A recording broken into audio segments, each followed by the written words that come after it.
action.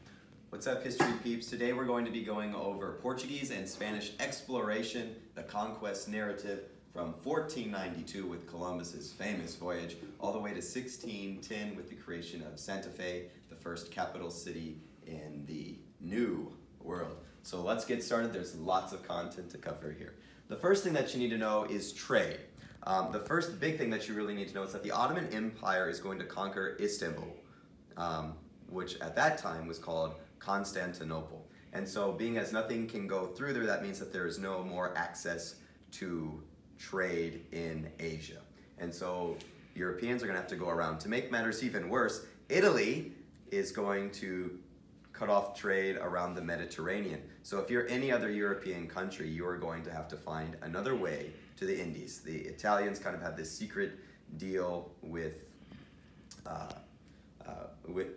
the Ottoman Empire that every once in a while they're able to get some goods. So, but they have closed off the Mediterranean. And so you're forced to find another way around. Enter Portuguese exploration. Prince Henry the Navigator is infatuated with Ottoman technology, the sextant, and he is going to invent this school for sailors. And so he becomes very, very famous for developing the caravel, which is basically taking the Ottoman Turkish naval vessels and implementing it a little bit. And so basically, long story short, he is going to hire people to do some exploring. And so what's going to happen is Bartholomew Diaz is going to round the southern tip of Africa, what we call the Cape of Good Hope. And then a step further, Vasco da Gama is going to travel all the way to India with the help of Arab pirates. And so this is really, really important because now Portugal has found a way around Africa. And so Portugal is going to gain access to not only the slave market, because they will be very, very big in the slaving trading empire, but also they have access to India. And so Spain, think of it like a little brother now. Your younger brother is out doing it, you got to find a way around it. And so Spain is going to be forced to find another option. Okay. Also with this, the Reconquista, which is about 700 years of war between the Muslims and versus the Christians. The Crusades take place during this time. And basically what you need to know is that Spain finally drives out the Moors. It's an era of stability. Queen Isabel of Castile and King Ferdinand of Aragon, they're going to unite, and basically they're going to expel the Muslims, and they're going to expel also the Jews. And so tolerance, not so much, but it is an era of peace and stability within the Spanish kingdoms. And so that brings in everybody's, textbook favorite, Christopher Columbus. Love him, hate him, doesn't bother me, but here's his backstory. He wants to be admiral of the oceans. He believes, not necessarily that the world is flat. He doesn't really believe that, but that is a popular myth during the time. But since the time of the Greeks, people have known that the world is not, in fact, flat, that it is, in fact, round. But anyhow, what he wants is he goes to all these different European countries and asks, I'm trying to find a new way, I'm trying to find a new way. He goes to Italy, where he's from. They reject him, like, no, we have control of the Mediterranean, we don't need you. He goes to Portugal, and they're like, we have access to the slave trade, and we also have access to India. We don't know, we don't sponsor you. Queen Isabella and Ferdinand are going to take a chance on him. He wants to be called Admiral of the Oceans. He wants 10% of the loot. And so basically what happens, he is going to get a group of mercenaries together, convicts. His crew is not all these happy-go-lucky people. They are the riffraff of society. And so they are on the verge of mutinying, and then at the very last moment, land is spotted. And so they're going to land on San Salvador, they're going to explore Cuba, and then they're going to explore Hispaniola, which today is the Dominican Republic and Haiti. And so while he's there, he is going to basically set up what is called Navidad, and it's a trading outpost, and then he goes back and comes back later, and then he realizes that chaos has happened between the Taino people and his establishment there, and so he is going to set up a system of encomienda, which is basically feudalism plus slavery. Encomienda had been used before, but it was used during the Reconquista. Basically what this was you are guaranteed your life, but now Europeans are going to expose you to the gospel, and in exchange for getting the gospel, getting salvation, you will give high taxes to the state. But anyhow, encomienda is going to be feudalism in the New World, mixed with slavery. Columbus is then going to start a very, very dark period of contact. It is called the encomienda, and he's going to basically wipe out the Tainos through work, through labor, and then through disease. So eventually they will be eradicated. And he also sets up what's known as the Columbian Exchange, the exchange of goods, plants, animals, diseases from the old world to the new world. And we'll look at that here in a second. Coupled with all of this is what's known as mercantilism. Mercantilism is a very important economic concept. It's not only going to play a role with Spanish and Portuguese conquest and exploration, it's also going to play a role whenever you get to colonial America. So 3 definitions you need to know. I tell my students I don't care which definition you choose, but you need to choose at least one of them. The first one is that the colony's job is to benefit the mother country. And to be honest, that's the one that students usually go for. The second one is that a country's wealth is determined by natural resources. Well, what type of natural resources? Gold, silver, later on tobacco, trees, you name it. If it's natural resources, that's how the country's wealth is determined. And then the third one is that you export more than you import. So choose whichever one of those you want. It doesn't really bother me, but do know one of those. But a side effect of getting so much gold from the New World is that and silver is that the economy of Europe is actually in Spain is going to collapse, an unintended consequence, because now you have what was considered to be a limited resource, and now you're coming back with a bunch of them, right? Number 6, encomienda. We already talked about this. It's feudalism plus slavery. The nobodies of Europe.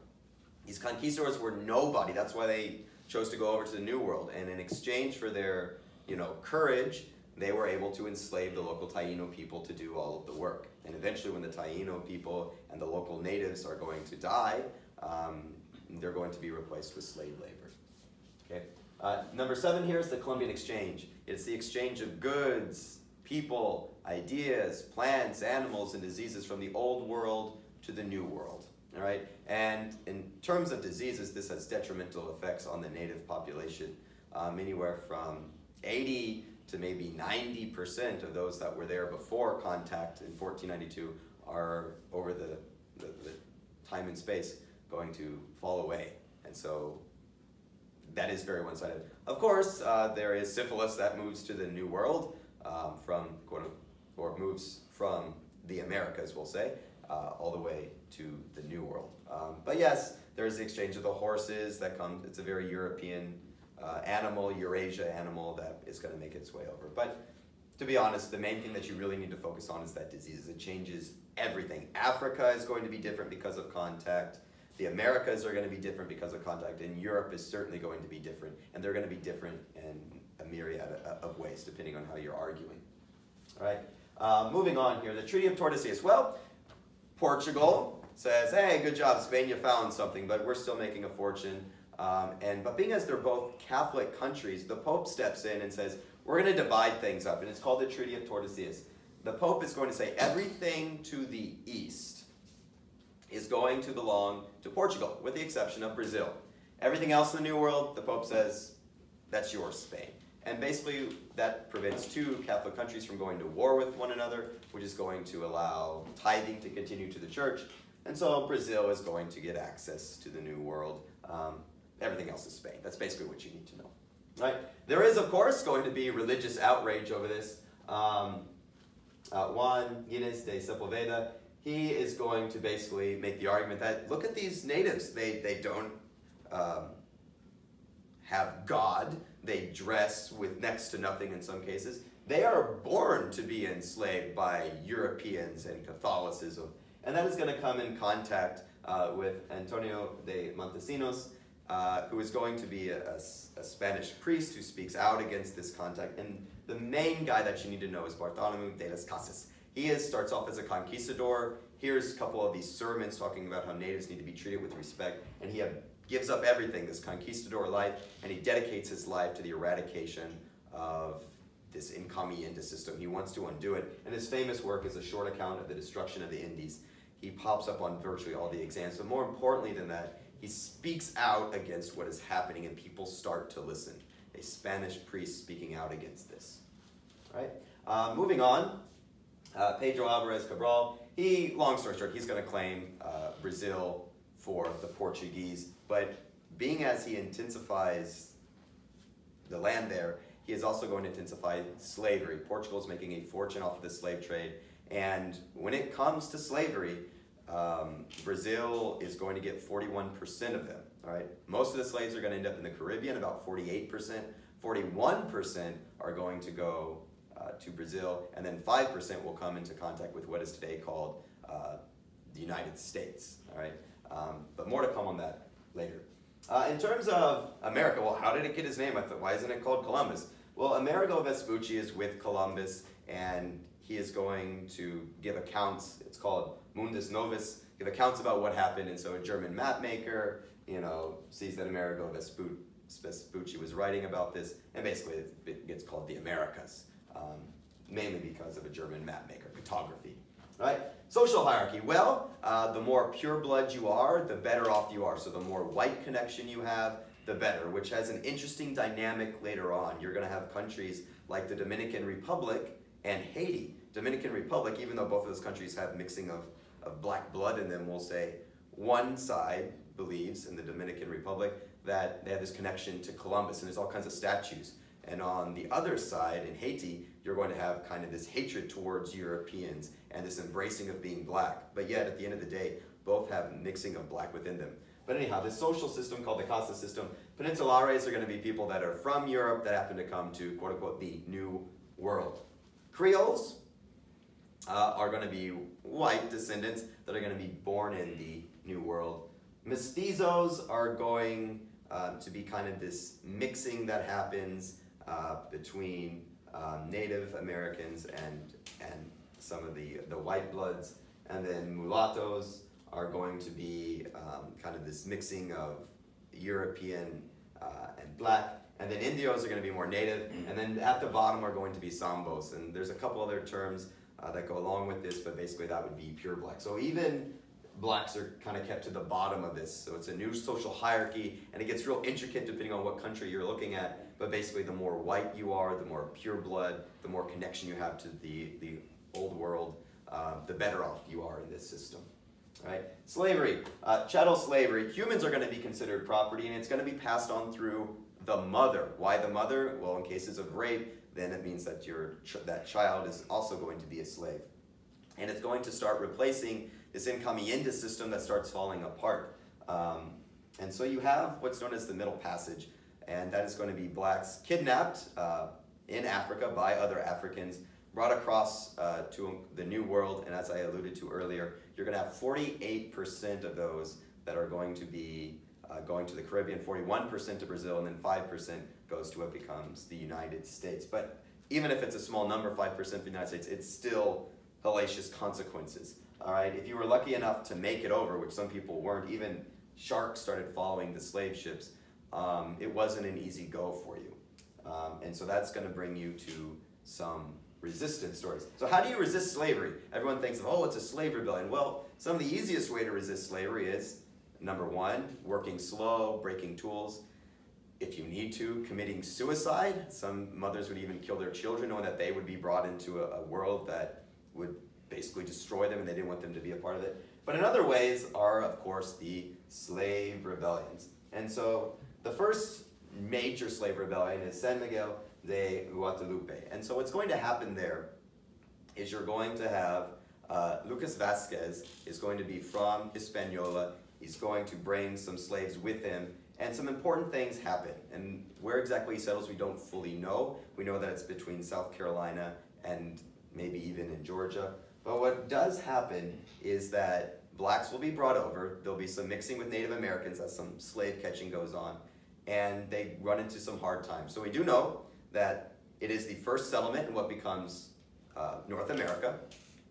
We do know that it is the first slave rebellion, and it's also going to be successful, and also the first mass is going to be celebrated.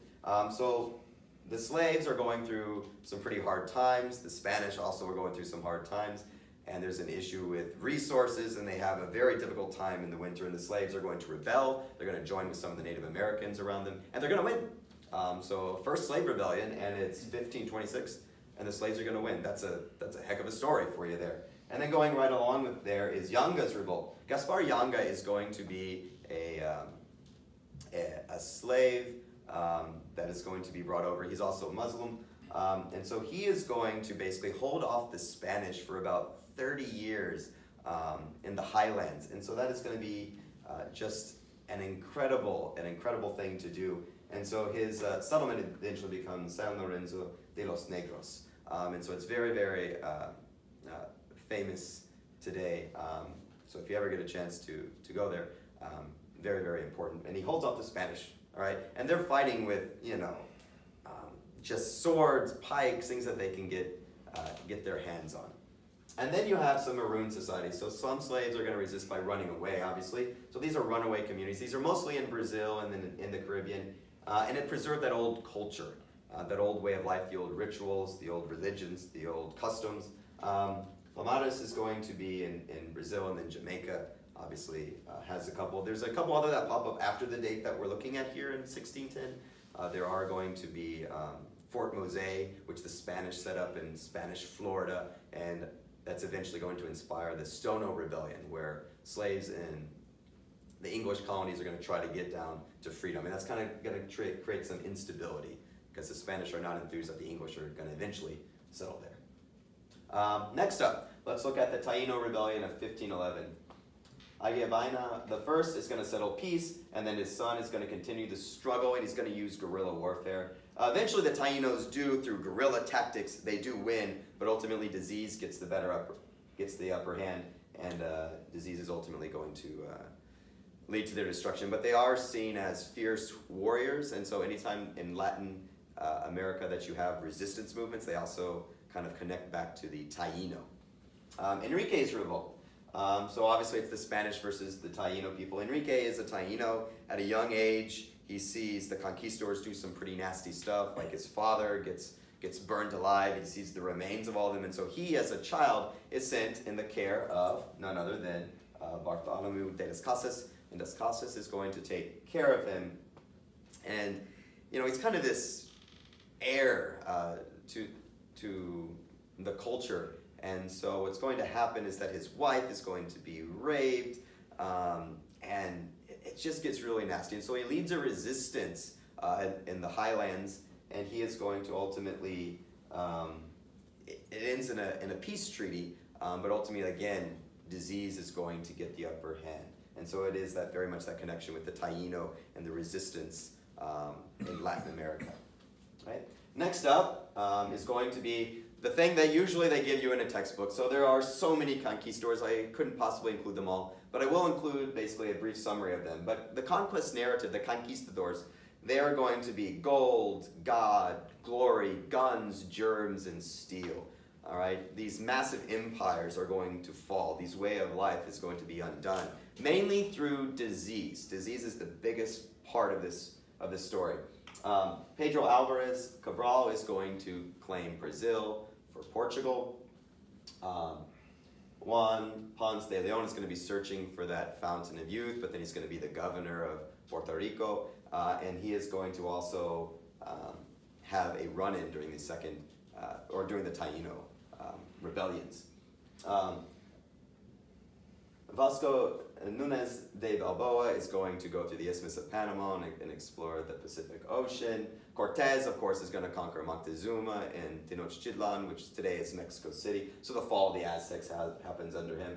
Ferdinand Magellan is going to reach the Philippines, and he's the first to circumnavigate the world. Porfirio de Narvaez, he is going to basically be searching for the fountain of youth. It goes horribly, horribly wrong.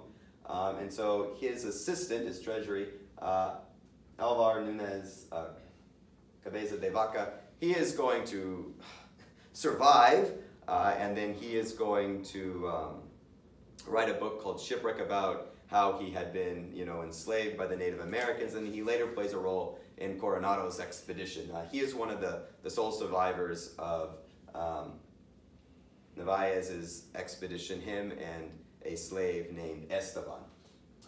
Francisco Pizarro is going to be Cortez's cousin. He looks at Cortez's book and basically says, I'm going to do the same thing, and he conquers Atahualpa and the Incas down in Peru. Hernando de Soto is going to be just god-awful in what is the southeast, he goes and he is going to just wreak havoc on such nations as the Mobile nation. He is not well received. He is, in my opinion, one of the worst in terms of treatment. Eventually he will die on the Mississippi River and his crew will be attacked on their return. Coronado is going to lead an expedition into the American Southwest, believing that there are the 7 cities of Cibola, and then they're also going to go to the Great Plains, make it as far as Kansas, and he's eventually going to be put on trial for his crimes. Juan Rodriguez Cabrillo is on Coronado's expedition, and he is going to discover California, if you will. Pedro Mendez de Valles, he is going to kind of explore the Chesapeake for the Spanish and have some interactions there, which we'll get into. And then Onate is, in my opinion, he's one of the worst as well. He is going to enslave over 500. He's going to cut the feet off of people after his nephew gets killed. So he's going to be, when you get to the Acoma revolt, which we'll talk about here in a second, he's going to play a dastardly role in there. Even a couple decades ago, they erected a statue of Onate in the Southwest, and the native population went and cut off the legs of him, kind of in retaliation, that how dare you put up this symbol for this guy that has such negative consequences for the native inhabitants. But those are just some conquistadors for you. Obviously, there's more to the story than we can talk about here, but definitely do your research. And guns, germ steel, gold, God, glory, and it doesn't usually go very well for the native populations. Right? Repartimiento. Well, Encomienda is not going very well. As you can see, there is a book, a short account of the destruction of the Indies, is going to be published. And so basically, it's going to ban slavery under Encomienda, and it is going to be thanks due to De las Casas' work. And so what you really need to know is that the Encomienda system is going to be replaced, and it is going to lower the power of those conquistadors. Those conquistadors were nobody in Europe, but now in the New World they're going to be somebody, and there's cheap source of labor is going to be the native population, where in Europe, some of these people were pig farmers. Like in Europe, you can't climb the social hierarchy, and so what do? You go to the New World and you make that social hierarchy in the best way you see fit, so you just redo feudalism. But it's going to get rid of some of the power where natives actually have to be treated with some respect. But it's words on paper, all right? These things are being written over in Europe. Good luck truly enforcing that in the New World, all right? So now we move on to the French rivalry. Jean Revolt is going to be French. He establishes Paris Island, but then he leaves, and the people there resort to cannibalism. They manage to make boats. They manage to even use their shirts as sails, and they are going to make it back. And they're going to be like, Revolt, like, that was horrible. Like, never ever are we going back there. And Revolt, of course, is going to, he was caught up in the war, so he couldn't make it back. He hears these accounts, but he goes full steam ahead and is going to set up Fort Caroline. Obviously, the Spanish are not enthused by this, and Pedro Mendez de Valles, he's going to set up St. Augustine, and he's going to march his people through a freaking hurricane here, and he's going to kill about 400 of these French, and then the French are going to retaliate, and they're also going to kill 60 of the Spanish. And long story short, the French are not going to give up easily on the New World, and they're going to set up what is known as Port Royal or Port Royal. So this weird rivalry between the French and the Spanish, and some pretty gruesome stuff that happens as a result. Also, it wouldn't be the conquest story without pirates. And so 2 famous people you need to know. John Hawkins is going to bring slaves to the Caribbean. Now that's bypassing the Portuguese, so that upsets the Spanish. And he's also going to steal some tropical fruits, pineapples, and tobacco, and that can get you killed, according to some of these Spanish laws. And so and the Spanish are going to attack him, then he becomes the martyr. Then you have more of these, they don't call themselves pirates, they call themselves privateers. So these privateer expeditions are going to take off. Sir Francis Drake is going to steal gold, silver, and pearls from the Caribbean and the Indies, and he is going to help set up what eventually becomes San Francisco. And so both of these people are going to attack the Caribbean and Puerto Rico. and they are seen as pirates, and they are on the most wanted list for the Spanish. Next, let's look at Opichan Cano's uprising here. Pedro Mendez Avaez is going to set foot in what is today the Chesapeake. He comes in contact with the Pamunkey, which later on, when you get talking about Jamestown, is going to be affectionately known as the Powhatan Confederacy. And so basically, he sees this young man, one of the sons of the chief, and he asks, can I take your child to the New World? And then they'll be like an ambassador for Spain and whenever he returns. And the father's like, I guess, take my son. And so he gets baptized, Don Luis Velasco. And so he sees all the beauty that Europe has and all the beauty that Spain has to offer, all the rich cities. But then he hears about the conquest of Mexico under Cortez. And it says, how could the Spanish do something so beautiful as architecture and so cruel as this destruction? And so he's going to lead attack against the Spanish religion. He is going to change his name to Opichan Cano, and it means he whose soul is white.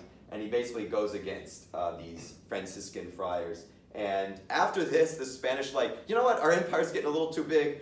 Who needs the Chesapeake anyway? And they kind of abandon ship on that effort.